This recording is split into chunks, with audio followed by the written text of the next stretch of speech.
సరే, ఇక యుఎస్లోనే ఇంకొక టెర్రరిస్ట్ అటాక్ సంబంధించి మనం మాట్లాడదాం. వారంలోనే మనం చూస్తున్నాం, న్యూ ఆర్లిన్స్లో ఒక టెర్రరిస్ట్ అటాక్ జరిగింది. షంషుద్దీన్ జబ్బర్ అనే వ్యక్తి ఐటీ ప్రొఫెషనల్ అని చెప్తూ ఉన్నారు, ఐటీ స్పెషలిస్ట్. తను ఈ అటాక్ చేసినట్టు తెలుసు. 15 మందిని చనిపోయారు, 30 మంది ఇంజ్యూర్ అయ్యారు. సో ఈ టెర్రర్ అటాక్స్ గురించి డీటెయిల్స్ చెప్తారా? అండ్ ఇంకొక వైపు ఈవెన్ అటు ఎలాన్ మస్క్ కి సంబంధించి టెస్లా ట్రక్ కూడా అటాక్ కి గురైంది. సో దాని గురించి కూడా ఒకసారి మాట్లాడాలి. యాక్చువల్గా 3 ఘటనలు జరిగినాయి జనవరి మొదటి రోజు. దాంట్లో ఈ న్యూ ఆర్లియన్స్ జరిగినటువంటి ఘటన ఒకటి, తర్వాత న్యూయార్క్ లో కూడా ఒక ఫైరింగ్ జరిగింది. ఎవరో వచ్చి ఫైర్ చేశారు ఒక క్లబ్ దగ్గర, దాంట్లో 10 మంది ఇంజర్ అయ్యారు.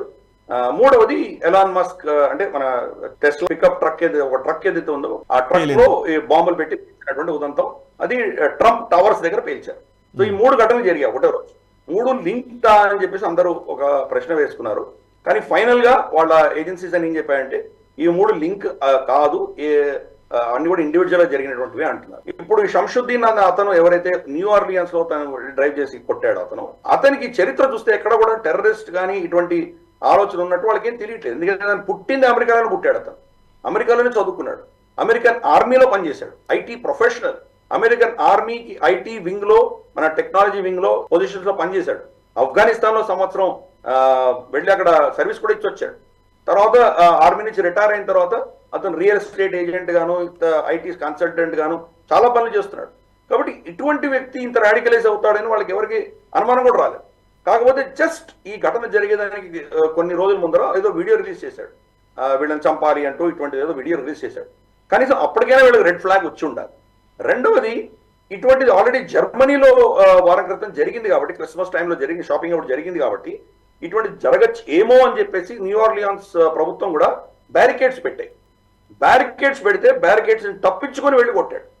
సో అందుకని ఇవన్నీ కూడా లోన్ వూల్ఫ్ అటాక్స్, ప్లస్ అతని వెహికల్, అతని కారులో, అతని కారు కావచ్చు లేదా ఈ టెస్లా పేలిపోయినటువంటి ట్రంప్ టవర్స్ పేలిపోయినటువంటి కావచ్చు, 2 ఒకటే ఏమంటే వెహికల్ హైరింగ్ కంపెనీ దగ్గర తీసుకున్నారు.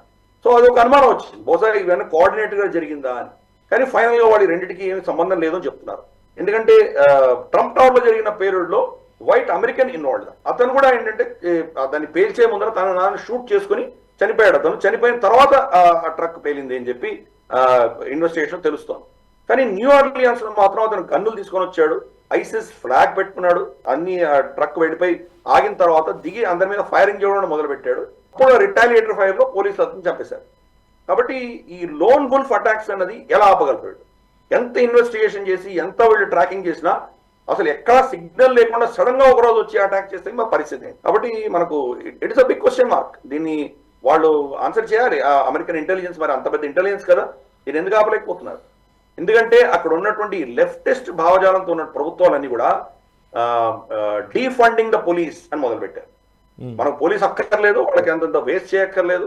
ఇటువంటివన్నీ కూడా మనకు వాళ్ళ మొత్తం అల్ట్రా లెఫ్ట్ వింగర్స్ ఎవరున్నారో వాళ్ళందరూ కూడా వాళ్ళ పోలీసులు పైసలు వేస్ట్ చేసే బదులు ఏదో ఇమిగ్రెంట్స్ ఉన్నారు కదా, వాళ్ళ పేదవాళ్ళు, చాలా కష్టంలో ఉన్న వాళ్ళకి తిండి పెడదాం, అక్కడికి డైవర్ట్ చేద్దాం పైసలు అని వాళ్ళ నేరేటివ్ అంతా కూడా. సో మరి అట్లా ఉన్నప్పుడు ఏమవుతుంది? ఇన్వెస్టిగేషన్ ఉండదు, మీకు ట్రాకింగ్ ఉండదు, చాలా ఇష్యూస్ మీరు ఇబ్బందులు పడతారు కదా.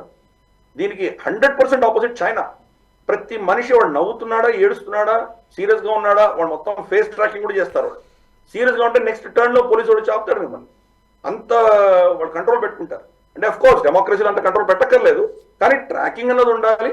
వాళ్ళ ఆర్టిఫిషియల్ ఇంటెలిజెన్స్ లాంటివి కొత్త టెక్నాలజీస్, డిస్రప్టివ్ టెక్నాలజీస్ వాడుకుని థ్రెట్ పర్సెప్షన్ ఇంకా ఇంక్రీజ్ చేసుకోవాల్సిన బాధ్యత వాళ్ళ మీద ఉంది. అన్ఫార్చునేట్ ఇది, బట్ ప్యాటర్న్ చూస్తున్నాం మనం. యూరోప్ లో జరిగింది, ఈరోజు అమెరికాలో జరుగుతోంది, గతంలో లండన్ పార్లమెంట్ దగ్గర జరిగింది, చాలా ప్రాంతాల్లో మనకు ఫ్రాన్స్ లో జరిగింది. సో ఇది లోన్ వూల్ఫ్ అటాక్స్ అన్నది ఒక ప్రేరణ ఐసిస్ దగ్గర నుంచి వచ్చింది. ఐసిస్ ఫ్లాగ్ ఇతని దగ్గర ఉంది, కానీ నిజంగా ఇతను ఐసిస్ ట్రైన్ చేసి ఐసిస్ పంపించి ఇతను అటాక్ చేశాడా అన్నది పెద్ద ప్రశ్న. ఐసిస్ ప్రేరణతోటి చేసేవాళ్ళు చాలా మంది ఉంటారు, ఫ్లాగులు పెట్టుకోవచ్చు, ఇవన్నీ చేయొచ్చు. అన్నంత మాత్రాన ఐసిస్ చేసిందే మనం చెప్పలేం. కాబట్టి చూద్దాం. మన ఫర్ ఇన్స్టెన్స్ అజ్మల్ కసాబ్ ఈ ఎర్ర తాడు కట్టుకొని వచ్చాడు కదా, చనిపోయింటే కనుక అది హిందూ అనుకునే వాళ్ళం కదా. సో అందుకని ఐసిస్ కరెక్ట్ ఆల్రెడీ పుస్తకాలు రాసేసారు ఇది హిందూ టెర్రరిజం అని. అందుకని ఇప్పుడు అటువంటిదే ఇతను చేసి ఉండొచ్చు కదా. ఏ ఒక ఆర్గనైజేషన్ ఇతన్ని ప్రేరేపించిందో, ఎక్కడ ప్రేరణ పొందాడో ఆర్గనైజేషన్ పేరు బయట పెట్టకుండా ఐసిస్ ఫ్లాగ్ పెట్టుకొని వచ్చి ఉండొచ్చు కదా. ఐసిస్ ఎలివే బద్నామైనటువంటి ఆర్గనైజేషన్ కాబట్టి ఐసిస్ పేరు పెట్టి తను చేశాడు.